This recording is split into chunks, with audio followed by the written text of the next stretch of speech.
Hai guys, hari ini aku tuh mau bicara tentang sebuah perasaan yang mungkin pernah kita semua rasakan namun jarang kita akui secara terbuka. Perasaan tersebut adalah perasaan iri hati. Oke, apa sih iri hati itu?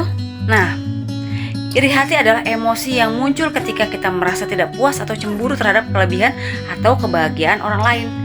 Perasaan ini bisa timbul dalam berbagai konteks, baik itu dalam hal materi, prestasi, hubungan, atau bahkan dengan penampilan. Iri hati adalah emosi yang manusiawi namun bisa berdampak negatif pada kesejahteraan kita jika tidak dikelola dengan baik. Ingat ya, jika tidak dikelola dengan baik.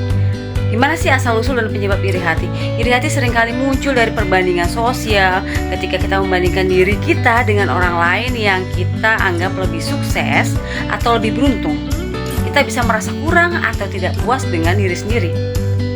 Media sosial dan budaya kompetitif modern juga memperparah nih perasaan ini karena kita terus-menerus dihadapkan pada pencapaian dan kebahagiaan orang lain yang seringkali hanya tampak di permukaan.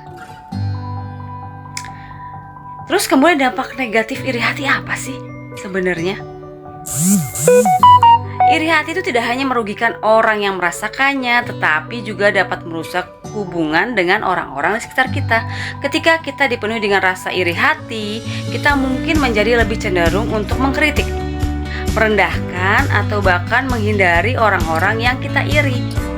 Selain itu, iri hati juga bisa menyebabkan stres, kecemasan, dan bahkan depresi jika dibiarkan berlarut-larut. Gimana cara mengelola dan mengatasi iri hati itu sendiri?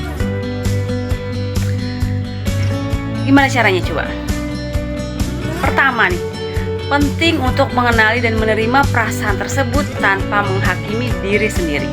Setelah itu, kita bisa berusaha untuk fokus pada kelebihan dan pencapaian diri sendiri daripada terus-menerus membandingkan diri dengan orang lain.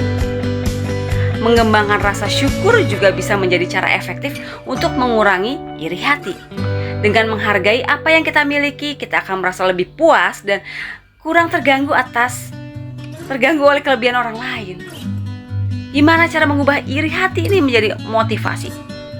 Selain itu, kita juga bisa mencoba mengubah iri hati jadi motivasi.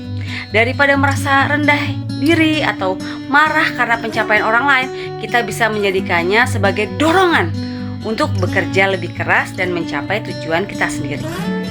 Melihat kesuksesan orang lain sebagai inspirasi bukan ancaman, bisa membantu kita tumbuh dan berkembang. Gitu, penting banget. Kemudian next ya,